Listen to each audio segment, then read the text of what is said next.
خدا نے کہا میں اپنے لوگوں کو مشرقی اور مغربی ممالک سے چھڑا لوں گا اور میں ان کو واپس لاؤں گا اور وہ یروشلم میں سکونت کریں گے اور وہ میرے لوگ ہوں گے اور میں راستی اور صداقت سے ان کا خدا ہوں گا۔ ابدی اور غیر متغیر کلام خدا۔ ایک کہانی حصہ 72 ذکریہ۔ نہ تو زور سے اور نہ توانائی سے بلکہ میری روح سے۔ ذکریہ پہلا باب تا 14 باب۔ ہجری نبی کے 2 مہینے بعد ذکریہ نبی ظاہر ہوا۔ ہجری نبی کے ساتھ ہیکل کی تعمیر نو کے کام کی حوصلہ افزائی کی اور آخرکار زربابل ہیکل کی تکمیل دیکھی۔ تاہم جن لوگوں نے توقع کی تھی کہ ایک بار جب ہیکل کی تعمیر نو ہو جائے گی تو ان کے تمام حالات ٹھیک ہو جائیں گے، انہیں مایوسی ہوئی اور یہ مایوسی ان کے روحانی بحران کا باعث بنی۔ اس کی وجہ یہ ہے کہ ہیکل مکمل ہونے کے بعد بھی جنگ کے پہلے واپس آنے والے اسیروں کی زندگی میں کوئی خاص تبدیلی نہیں آئی۔ اس کی وجہ یہ بھی تھی کہ ناظم زربابل اور سردار کاہن یشوع کی موت کے بعد کوئی رہنما موجود نہیں تھا، اور اس وجہ سے بھی کہ وہ مستقل طور پر آس پاس کی اقوام سے تکلیف کا شکار رہے۔ لیکن حقیقت میں ذکریہ نے بھی جانتا تھا کہ جس چیز کی سب سے زیادہ ضرورت ہے وہ خدا کے لوگوں کی آس پاس کے ماحول کے مسائل کو حل کرنے کے بجائے ان کے اندر موجود روحانی مسئلے سے لڑنا ہے، اور اسی بات کی ذکریہ نے نشاندہی کی۔ ذکریہ کا نبی اطمینان اور امید کی منادی کر رہا تھا کہ سطحی طور پر اسرائیل شاید چھوٹا اور آس پاس کی قومیں مضبوط اور طاقتور معلوم ہو سکتی ہیں، لیکن چونکہ یہ صرف خدا ہی ہے جو عالمی تاریخ کو سنبھالتا ہے، لہٰذا حتمی فتح بلا کر خدا کے لوگوں کو دی جائے گی۔ یہی وجہ ہے کہ ذکریہ کی کتاب مسیح کی دوسری آمد کے بارے میں بہت ساری پیشن گوئیوں پر مشتمل ہے۔ تو پھر آئیے ذکریہ کی کتاب دیکھتے ہیں۔ میری طرف رجوع ہو۔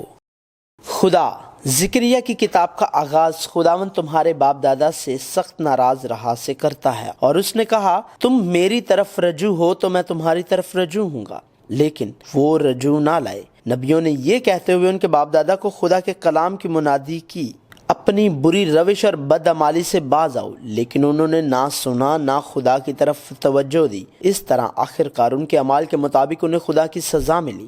ابھی ہم مل کر نبیوں کی کتاب کا مطالعہ کر رہے ہیں۔ نبوت کی ہر کتاب کی اپنی خصوصیات ہیں، لیکن انبیاء کی مشترکہ خصوصیات بہت زیادہ انحراف نہیں کرتی ہیں۔ وہ سرزنش اور بحالی ہے۔ عام طور پر سرزنش کے آخر میں بحال کیا جاتا ہے، پھر سیون کو تسلی بخشے گا اور یروشلم کو قبول فرمائے گا۔ ذکریہ نبی پر خدا کا کلام نازل ہوا۔ اس نے دیکھا کہ ایک شخص سرنگ گھوڑے پر سوار مہندی کے درختوں کے درمیان نشیب میں کھڑا تھا، اور اس کے پیچھے سرنگ اور کمیت اور نکرا گھوڑے تھے، اور خداوند کے فرشتہ نے مہندی کے درختوں کے درمیان نشیب میں کھڑے ہوئے کہا، اے رب الافواج، تو یروشلم اور یہودا کے شہروں پر جن سے تو 70 برس سے ناراض ہے کب تک رحم نہ کرے گا؟ تب خدا نے کہا، مجھے یروشلم اور سیون کے لیے بڑی غیرت ہے، اور میں ان قوموں سے جو آرام میں ہیں نہایت ناراض ہوں، کیونکہ جب میں تھوڑا ناراض تھا تو انہوں نے اس آفت کو بہت زیادہ کر دیا۔ میں رحمت کے ساتھ یروشلم کو واپس آیا ہوں، اس میں میرا مسکن تعمیر کیا جائے گا اور یروشلم پر پھر سود کھینچا جائے گا۔ خدا مسلسل اپنے لوگوں کی بحالی چاہتا تھا اور انہیں اپنی طرف رجوع لانے کا کہا، لیکن انہوں نے مسلسل دنیا کی طرف دیکھا، دنیا پر انحصار کیا اور دنیا سے پیار کیا۔ انہوں نے خدا کی سزا میں مزید اضافہ کیا۔ خدا کی بڑھتی شفقت کے ساتھ اس نے اپنے لوگوں پر ترس کھایا اور اپنے لوگوں کے پاس یہ کہتے ہوئے آیا، میرے شہر دوبارہ خوشحالی سے معمور ہوں گے، کیونکہ خداوند پھر سے ان کو تسلی بخشے گا اور یروشلم کو قبول فرمائے گا۔ یہ خدا ہے۔ اس کے بعد خدا نے ذکریہ نبی کو 4 سینگ دکھائے جنہوں نے یہودا، اسرائیل اور یروشلم کو پراگندہ کیا، اور دوبارہ 4 کاریگر آئے اور ان 4 سینگوں کو خوف زدہ کیا جنہوں نے یہودا کو پراگندہ کیا، تاکہ کوئی بھی سر نہ اٹھا سکے، اور مختلف قوموں کے سینگوں کو پست کیا جنہوں نے یہودا کو پراگندہ کیا۔ یہ وہ بحالی ہے جو خدا بطور موضوع مکمل کرے گا۔ وہ قومیں جو خدا کے لوگوں کو سزا دینے کے اوزار کے طور پر استعمال کی گئیں، وہ دوسری اقوام کے ذریعے پھر سے موصول ہو جائیں گی، کیونکہ دیکھ میں آ کر تیرے اندر سکونت کروں گا۔ ایک بار پھر ذکریہ نبی نے ایک رویا دیکھی۔ ایک شخص اپنے ہاتھ میں جریب لے کر آیا اور اس کی چوڑائی اور لمبائی دیکھنے کے لیے یروشلم کو ناپنا چاہا، لیکن ایک اور فرشتے نے کہا کہ یروشلم انسان و حیوان کی کثرت کے باعث بے فصیل شہر ہوگا۔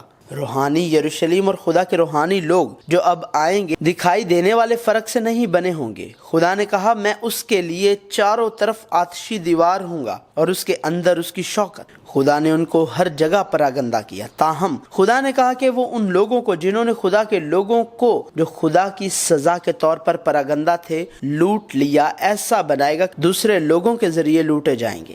تب خدا نے پھر بات کی، اس نے یروشلم دختر سیون سے کہا گا اور خوشی کر، کیونکہ خدا ان کے درمیان سکونت کرے گا۔ اس دن بہت ساری قومیں خدا سے میل کریں گی اور خدا کی امت ہوں گی۔ خدا ان کے اندر سکونت کرے گا۔ خدا یہودا کو ملک مقدس میں اپنی میراث کا بکرا ٹھہرائے گا اور یروشلم کو قبول فرمائے گا۔ خدا اپنے مقدس مسکن سے اٹھے گا، لہذا تمام بنی آدم خداوند کے حضور خاموش رہیں گے۔ اس روز وہ ایسا کرے گا۔ تاریخی کتابیں گزر جانے کے بعد خدا کی نجات اب کوئی تاریخی نجات نہیں تھی۔ ہمیں یہ جاننا چاہیے کہ خدا کی طرف سے کنعان میں تاریخی نجات خروج کے بعد بیابان سے گزرنے کے بعد حتمی نجات کا محض ایک ذائقہ تھی، بالکل ایسے ہی جیسے جنوبی یہودا کو تباہ کر دیا گیا اور اسیروں کی عارضی واپسی اور ہیکل اور دیواروں کو تاریخی بحالی کے طور پر دیا گیا تھا۔ لیکن اگر بحالی کا ہی مقصد تھا تو یہ ہیکل پہلے سے کہیں زیادہ شاندار اور پرکشش ہونا چاہیے تھی، لیکن ایسا نہیں تھا۔ نبیوں کی کتاب میں نجات یسوع مسیحا کے وسیلے سے روحانی نجات ہے۔ میں اپنے بندہ یعنی شاخ کو لانے والا ہوں۔ سردار کاہن یشوع خدا کے فرشتہ کے سامنے کھڑا ہے اور شیطان اس دہنے ہاتھ استادہ ہے تاکہ اس کا مقابلہ کرے۔ یشوع کی اسرائیل کی طرف سے ظاہری حالت یہ ہے جب یشوع ایسی حالت میں ہے جہاں اسے برباد اور دکھی کر دیا گیا تھا اور شیطان اس کی مذمت کرنے کے لیے وہاں موجود تھا۔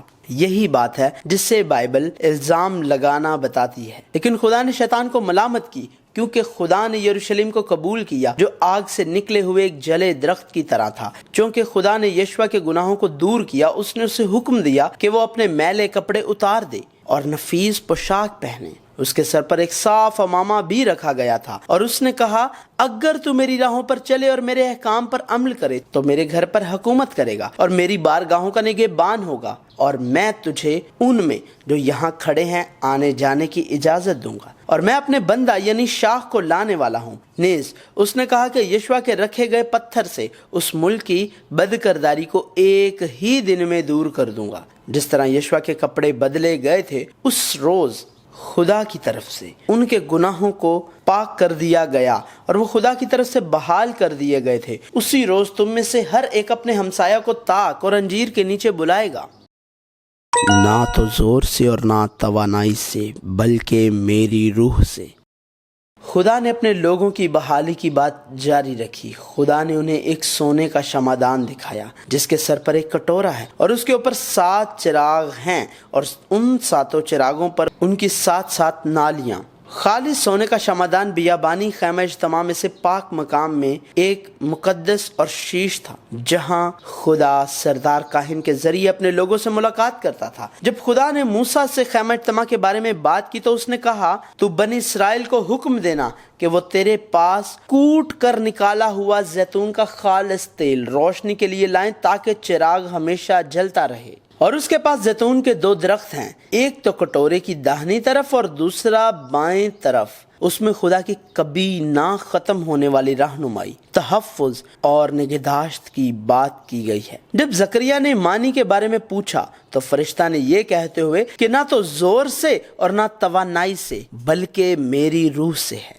خدا کے کلام کی منادی کی بحالی صرف روح القدس کے ذریعے ہوگی، جیسا کہ یوئیل نبی کے وسیلے سے کہا گیا ہے، اور اس نے کہا اے بڑے پہاڑ تو کیا ہے، تو زربابل کے سامنے میدان ہو جائے گا۔ عظیم پہاڑ، پرانے عہد نامہ کا پہاڑ، شریعت کا پہاڑ، اور وہ عظیم پہاڑ جس میں خدا کے لوگوں کے لیے ہلاک ہونے کے سوا کوئی چارہ نہیں تھا، ختم ہو جائے گا، اور وہ خدا کا دیا ہوا چوٹی کا پتھر دیکھیں گے تو وہ پکاریں گے اس پر فضل ہو، فضل ہو، اور وہ چوٹی کا پتھر آنے والا مسیحا یسوع مسیح ہے۔ اس کا مطلب ہے کہ خدا یہ کرے گا۔ تاریخ میں ہیکل کی تعمیر نو کا آغاز زربابل کے ساتھ مرکزی ستون کی حیثیت سے ہوا اور ابدی تاریخ میں یسوع مسیح ہیکل کا کام مکمل کرے گا۔ یہ وہ لعنت ہے جو تمام ملک پر نازل ہونے کو ہے۔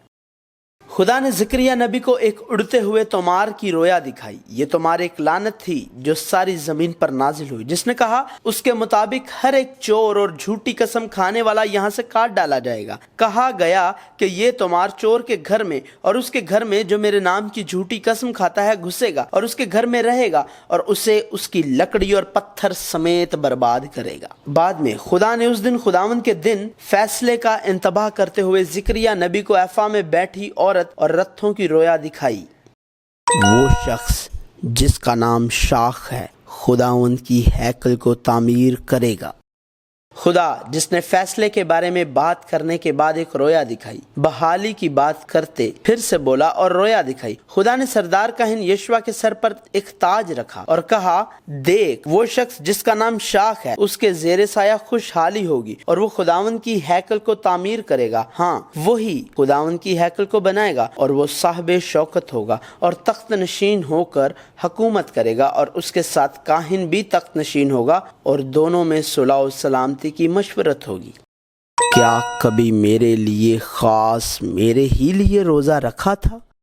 خدا نے ایک بار پھر لوگوں کے گناہوں کی سرزنش کی۔ خاص طور پر اس نے انہیں ڈانٹا کیونکہ انہوں نے 5ویں اور 7ویں مہینے میں 69 برس تک روزہ رکھا اور ماتم کیا۔ تو کیا کبھی میرے لیے خاص میرے لیے ہی روزہ رکھا تھا؟ اور جب تم کھاتے پیتے تھے تو اپنے ہی لیے نہ کھاتے پیتے تھے؟ ان کے ایمان کے اعمال اور ان کی زندگی کا مرکز خود اپنے لیے مذہب کے کام تھے۔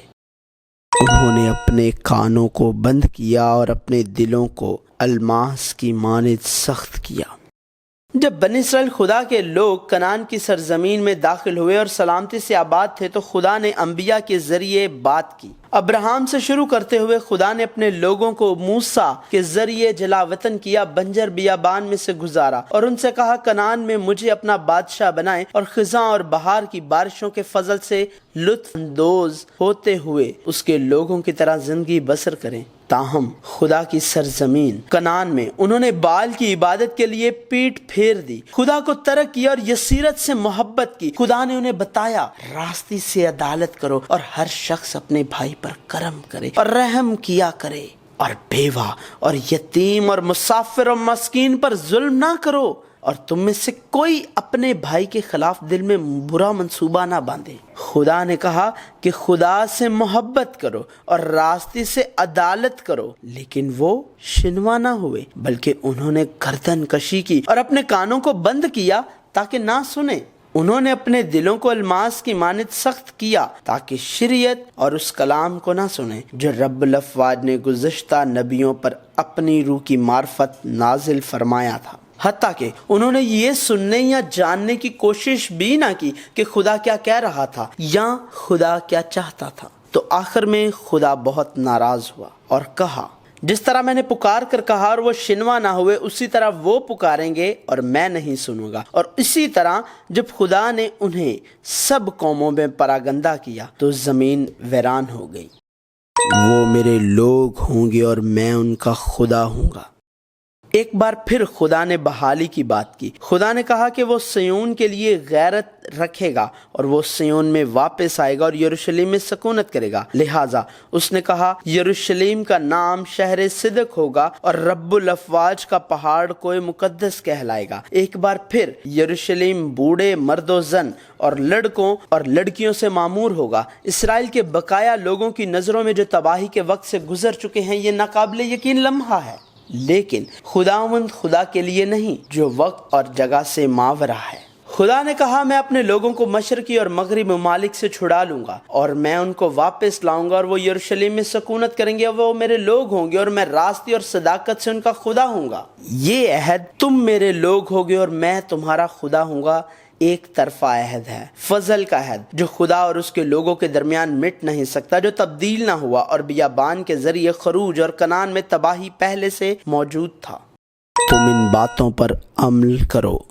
خدا نے مسلسل بحالی کی بات کی۔ خدا نے کہا کہ وہ اب لوگوں کے بقیہ کے ساتھ ایسے پیش نہیں آ رہا ہے جیسے وہ ماضی میں پیش آیا تھا۔ بلکہ زراعت سلامتی سے ہوگی، تاک اپنا پھل دے گی اور زمین اپنا حاصل، اور آسمان سے اوس پڑے گی، اور میں ان لوگوں کے بقیہ کو ان سب برکتوں کا وارث بناؤں گا۔ نیز اس نے کہا، اے بنی یہودا اور اے بنی اسرائیل، جس طرح تم دوسری قوموں میں لعنت تھے، اسی طرح میں تم کو چھڑاؤں گا اور تم برکت ہوگے۔ ہراساں نہ ہو، بلکہ تمہارے ہاتھ مضبوط ہوں، کیونکہ رب الافواج یوں فرماتا ہے کہ جس طرح میں نے قصد کیا تھا کہ تم پر آفت لاؤں جب تمہارے باپ دادا نے مجھے غضبناک کیا اور میں اپنے ارادہ سے باز نہ رہا، رب الافواج فرماتا ہے اسی طرح میں نے اب ارادہ کیا ہے کہ یروشلم اور یہودا کے گھرانے سے نیکی کروں، پس تم ہراساں نہ ہو۔ اب خدا کے لوگوں کے بارے میں جو خدا کے مکمل فضل کے معیار کے ساتھ بحال ہوں گے، خدا نے کہا لازم ہے کہ تم ان باتوں پر عمل کرو۔ تم سب اپنے پڑوسیوں سے سچ بولو اور اپنے پھاٹکوں میں راستے سے عدالت کرو، تاکہ سلامتی ہو اور تم میں سے کوئی اپنے بھائی کے خلاف دل میں برا منصوبہ نہ باندھے اور جھوٹی قسم کو عزیز نہ رکھے، کیونکہ میں ان سب باتوں سے نفرت رکھتا ہوں۔ خدا ان سے کہہ رہا ہے کہ وہ خدا سے ڈرتے ہوئے اپنے پڑوسیوں کے ساتھ راستی اور انصاف کریں، خدا کے طالب ہو اور اس سے درخواست کرو۔ خدا نے کہا کہ ان کی مذہبی مشقتیں اب خوشی اور خرمی کا دن، شادمانی کی عید ہوگا، لہٰذا انہیں سچائی اور سلامتی کو عزیز رکھنا چاہیے، اور اس دن بہت سی امتیں اور بہت سے شہروں کے باشندے خدا کی تلاش میں اور اس سے درخواست کرنے کے لیے یروشلم آئیں گے۔ وہ آئیں گے اور کہیں گے کہ ہم تمہارے ساتھ جائیں گے، کیونکہ ہم نے سنا ہے کہ خدا تمہارے ساتھ ہے۔ قوموں کی عدالت۔ خدا نے کہا کہ جن لوگوں نے اپنے لیے ایک مضبوط قلعہ بنایا، جیسے دمشق، حمات، سور، سیدا، اسکلون، غزہ، اکرون، اشدود اور فلسطی، اور جنہوں نے اپنے مال و طاقت کا فخر کیا، وہ خدا کے وقت میں دوبارہ کبھی بھی خدا کے اس ملک سے نہیں گزریں گے۔ نجات اس کے ہاتھ میں ہے، وہ حلیم ہے اور گدھے پر سوار ہے۔ خدا نے کہا شادمان ہو، اس نے کہا خوش ہو جا۔ ایک بادشاہ آئے گا اور دوسرے بادشاہوں کے برعکس وہ صادق ہے اور نجات اس کے ہاتھ میں ہے، وہ حلیم ہے اور گدھے پر سوار، بلکہ جوان گدھے پر سوار ہے۔ اسرائیل، خدا کے لوگ اب اس دنیا میں طاقت کے ذریعے زندگی نہیں گزاریں گے، بلکہ وہ لوگ بن جائیں گے جو عہد کے خون کے ذریعے امید رکھیں گے۔ خدا ان کے لیے لڑے گا، اس دن خدا اپنے لوگوں کو بچائے گا، ان کی خوشحالی اور خوبصورتی غلہ اور مے سے بکثرت ہوگی۔ میں خداوند ان کا خدا ہوں۔ یہ بحالی کے لیے خدا کے الفاظ کا تسلسل ہے۔ اگر وہ خدا سے بارش کے لیے دعا کریں تو وہ ان کے لیے بارش بھیجے گا اور باطل طرافیم کو سزا دے گا، جنہوں نے خدا کے لوگوں کو بھیڑوں کی طرح بھٹکایا اور انہیں دکھ دیا۔ خدا اپنے لوگوں کی دیکھ بھال کرے گا، ان کے دشمنوں کو لتاڑے گا اور انہیں تقویت دیتے اور رہائی بخشتے ہوئے ان کے ساتھ ہوگا۔ خدا ان پر رحم کر کے انہیں بحال کرے گا اور وہ ان کا خدا ہوگا، جیسے انہیں سزا دینے سے پہلے تھا۔ خدا کے لوگوں کے دل خدا سے خوش ہوں گے اور وہ بہت ہو جائیں گے جیسے پہلے تھے، کیونکہ خدا نے ان کا فدیہ دیا ہے۔ آخرکار خدا اپنے لوگوں کو ان کے پراگندہ مقامات سے واپس لے آئے گا، اور خدا کے نام پر تاریخ کے اس کام کو کرنے سے کوئی بھی نہیں روک سکتا ہے۔ فضل اور بھائی چارہ۔ بحالی کے الفاظ کے بعد خدا نے دوبارہ فیصلے کی بات کی۔ یہ فیصلہ وہ فیصلہ ہے جو بعد میں آئے گا، اور خدا نے فضل کو توڑا اور عہد کو منسوخ کر دیا، لیکن نبی جس نے چاندی کے 30 سکے جو خداوند کی ہیکل میں پھینک دیے جائیں گے حاصل کیے، مسیح کی نمائندگی ہوگا۔ فضل توڑا نہیں گیا اور عہد کو منسوخ نہیں کیا گیا تھا، بلکہ یہ دوبارہ یسوع مسیح جسے 30 سکوں میں فروخت کیا جائے گا کے ذریعے بحال کیا جائے گا۔ نیز یہودا اور اسرائیل کے مابین بھائی چارہ موقوف کر دیا جائے گا، میکا نبی کو جو بتایا گیا تھا، کیونکہ بیٹا اپنے باپ کو حقیر جانتا ہے اور بیٹی اپنی ماں کے اور بہو اپنی ساس کے خلاف ہوتی ہے، اور آدمی کے دشمن اس کے گھر ہی کے لوگ ہوتے ہیں۔ ہوگا اب کوئی جسمانی بھائی چارہ نہیں ہوگی، بلکہ یسوع مسیح کے وسیلے سے ایک روحانی بھائی چارہ ہوگی۔ ایک نادان اور شریر چرواہا ہلاک ہونے والوں کی خبر گیری اور بھٹکے ہوئے کی تلاش اور زخمی کا علاج نہ کرے گا، اور تندرست کو نہ چرائے گا، پر موٹوں کا گوشت کھائے گا اور ان کے کھروں کو توڑ ڈالے گا۔